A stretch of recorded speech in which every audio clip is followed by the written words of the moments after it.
అది యూపీలోని ఓ hotel. లవర్స్కి care of అడ్రస్గా ఉంటుంది. వచ్చిపోయే ప్రేమికులతో ఎప్పుడూ రద్దీగానే ఉంటుందా హోటల్. ఎప్పుడూ హ్యాపీ స్క్రీమ్స్ వినిపించే ఆ హోటల్లో ఉన్న ఫలంగా నా లవర్ నన్ను చంపేస్తుంది, రక్షించండి అంటూ ఓ యువకుడు అరిచాడు. మొదట లవర్స్ ఇద్దరూ ఏమైనా ప్రాంక్ చేస్తున్నారేమోనని అనుకున్నారు. కాని అతడు ఉండే కొద్దీ భయంకరంగా అరవటంతో అనుమానం వచ్చి పోలీసులకు ఫోన్ చేశారు.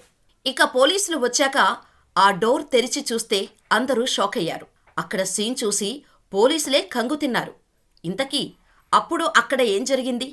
ప్రేమించిన వ్యక్తిని ఆమె ఎందుకు చంపాలని అనుకుంది? Watch the story. అది ఉత్తరప్రదేశ్లోని కుల్లోరియా అనే గ్రామం.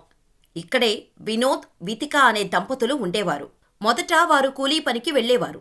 కోళ్లఫాం పెట్టుకుంటే ఎక్కువ లాభాలు వస్తున్నాయని బంధువుల ద్వారా తెలుసుకున్న వినోద్ దంపతులు కోళ్లఫాముని స్టార్ట్ చేశారు. అది మంచి లాభాలు తీసుకురావటంతో ఈ వ్యాపారాన్ని కంటిన్యూ చేశారు. ఇక ఈ దంపతులకు ఇద్దరు కొడుకులు ఉన్నారు. పెద్దబ్బాయి బబ్లు చదువుల్లో చురుకుగా ఉండటంతో బాగా చదువు చెప్పించాలని ముజఫర్నగర్లో ఓ కార్పొరేట్ స్కూల్లో జాయిన్ చేశారు. అక్కడే హాస్టల్లో ఉంటూ బబ్లు చదువుకునేవాడు. ఇదిలా ఉండగా హీనా అనే అమ్మాయి కూడా ఓ స్కూల్లో జాయిన్ అయింది. ముజఫర్నగర్కి చెందిన హీనా తల్లిదండ్రులు గవర్నమెంట్ టీచర్స్గా పనిచేసేవారు. హీనా ఏకైక సంతానం కావటంతో గారాబంగా పెంచారు. కూతురు ఏమడిగినా తీసుకొచ్చి ఇచ్చేవారు ఆమె తల్లిదండ్రులు. ఇదిలా ఉండగా హీనా తన 8th క్లాస్ వచ్చేసరికి బబ్లు హీనా చదివే స్కూల్లో జాయిన్ అయ్యాడు. చూడటానికి బాగుండటంతో పాటు చదువుల్లో ఫస్ట్ రావటంతో బబ్లు అంటే హీనాకి క్రష్గా మారిపోయాడు. ఇక అప్పటి నుంచి బబ్లుతో ఫ్రెండ్షిప్ చేసింది హీనా. ఆ ఫ్రెండ్షిప్ కాస్త సాన్నిహిత్యంగా మారి ప్రేమలో పడ్డారు ఇద్దరు. ఇక స్కూల్ అయిపోగానే తల్లిదండ్రులు ఇచ్చిన పాకెట్ మనీతో సినిమాలు, షికార్లు అంటూ బయట తిరిగేవారు. అంతేకాకుండా రెస్టారెంట్స్కి వెళ్లి మంచి ఫుడ్ని ఆస్వాదించేవారు. ఇక వీరిద్దరి ప్రేమ ఎంతలా ముదిరిందంటే ఇద్దరూ ఏకాంతంగా గడపాలి అనేంతలా స్కూల్ అవ్వగానే ఎప్పుడూ బయటకు వెళ్లి రొమాన్స్ చేసుకుంటూ ఏకాంతంలో మునిగి తేలేవారు. బయట కలవటానికి వీల్లేనప్పుడు స్కూల్ బాత్రూంలోనే పని కానిచ్చేవారు. అలా ఎప్పుడు కావాలంటే అప్పుడు తమ కోరికలను తీర్చుకుంటూ ఎంజాయ్ చేసేవారు. అలా 2 ఏళ్లు గడిచిపోయేసరికి ఇద్దరూ 10th క్లాస్లోకి వచ్చేశారు. అలా ఓ రోజు హీనా పేరెంట్స్ ఇంట్లో లేరని బబ్లును ఇంటికి పిలిచింది. ఎవరికంటా పడకుండా పిల్లిలా హీనా ఇంట్లోకి వెళ్ళాడు బబ్లు. ఇక హీనా పేరెంట్స్ వచ్చే వరకు రొమాన్స్ చేసుకుంటూ గడిపారు. ఎప్పుడు ఖాళీ దొరికినా రొమాన్స్ చేసుకుంటూ ఉండేవారు. ఫలితంగా హీనా ప్రెగ్నెంట్ అయింది.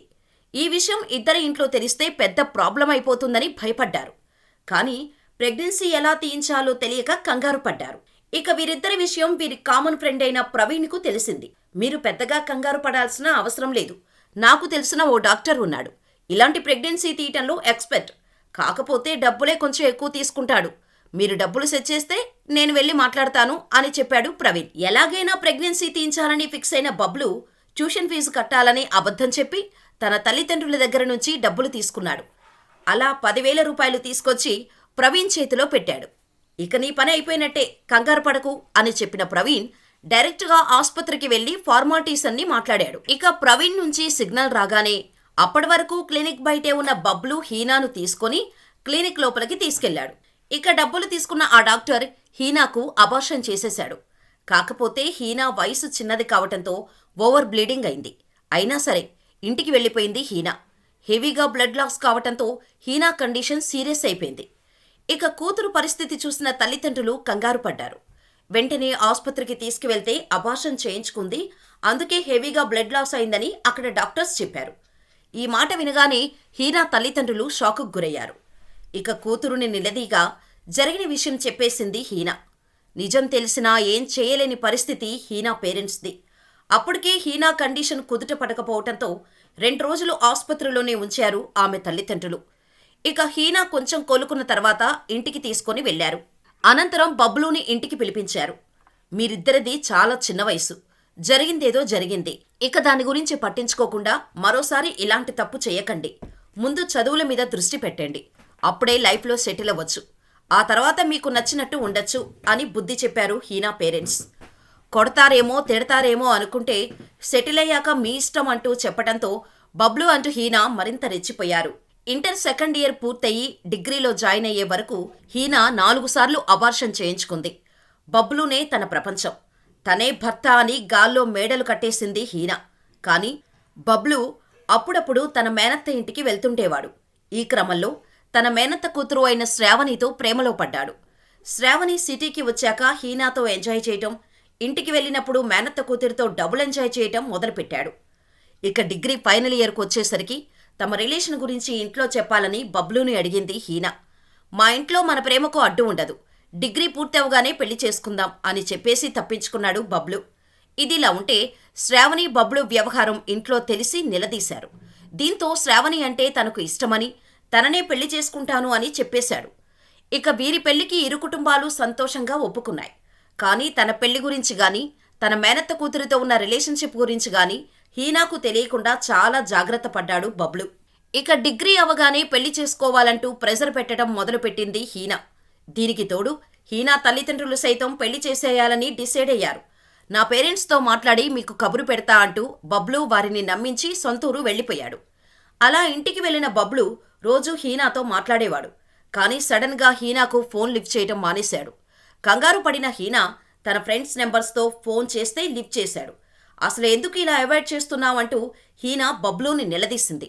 దీంతో తన తాతయ్య చనిపోయాడని, ఈ టైంలో పెళ్లి గురించి మాట్లాడటం మంచిది కాదని, కర్మకాండలు చేయటంలో బిజీగా ఉండటం వల్ల ఫోన్ లిఫ్ట్ చేయటం లేదంటూ నోటికి వచ్చిన అబద్ధం చెప్పేశాడు బబ్లు. 8 ఏళ్లుగా రిలేషన్షిప్లో ఉండటంతో హీనా బబ్లు మాటలను గుడ్డిగా నమ్మేసింది. ఇక బబ్లు ఇంటికి వెళ్లిన 6 నెలల నుంచి ఏదో ఒక సాకు చెప్పి పెళ్లి విషయాన్ని దాటవేస్తూనే వచ్చాడు. ఇక లాభం లేదనుకొని హీనా డైరెక్టుగా బబ్లు ఇంటికి వెళ్లాలని అనుకుంది. కానీ బబ్లు అడ్రస్ పూర్తిగా తెలియకపోవటంతో ఏం చేయాలో అర్థం కాలేదు. ఇక 6 నెలల గ్యాప్లోనే బబ్లుకు శ్రావణికి గ్రాండ్గా పెళ్లి జరిగిపోయింది. ఈ క్రమంలోనే హీనా ఒకసారి ఫేస్బుక్ ఓపెన్ చేయగా బబ్లు ఫ్రెండ్ అయిన ప్రవీణ్ బబ్లు పెళ్లి ఫోటోలను ఫేస్బుక్లో అప్లోడ్ చేయటాన్ని చూసి పిచ్చెక్కిపోయింది. ఇక ప్రవీణ్ ట్యాగ్ చేసిన శ్రావణి అకౌంట్కు కూడా చెక్ చేసింది హీనా. 6 నెలల క్రితమే ఇద్దరికీ పెళ్లైనట్టు అర్థమైపోయింది హీనాకు. కానీ బబ్లు ఈ 6 నెలల వ్యవధిలో కుదిరినప్పుడల్లా ఏకాంతంగా కలిసేవాడు. కానీ ఏనాడు తన పెళ్లి విషయం చెప్పలేదు అని మానసికంగా కుంగిపోయింది హీనా. తనను ఇంతలా నమ్మించి మోసం చేసిన బబ్లుకి గట్టిగా బుద్ధి చెప్పాలని ఫిక్స్ అయింది హీనా. దీనికి ఓ ప్లాన్ గీసుకుంది. ఇక ప్లాన్ ప్రకారం బబ్లుకి ఫోన్ చేసి, నిన్ను బాగా మిస్ అవుతున్నాను, ఇద్దరం ఏకాంతంగా కలుద్దామని ప్రేమగా మాట్లాడింది హీనా. బబ్లు కూడా ఆ మాటలను నమ్మేసి రేపే ముజఫర్నగర్ వస్తాను అని చెప్పాడు.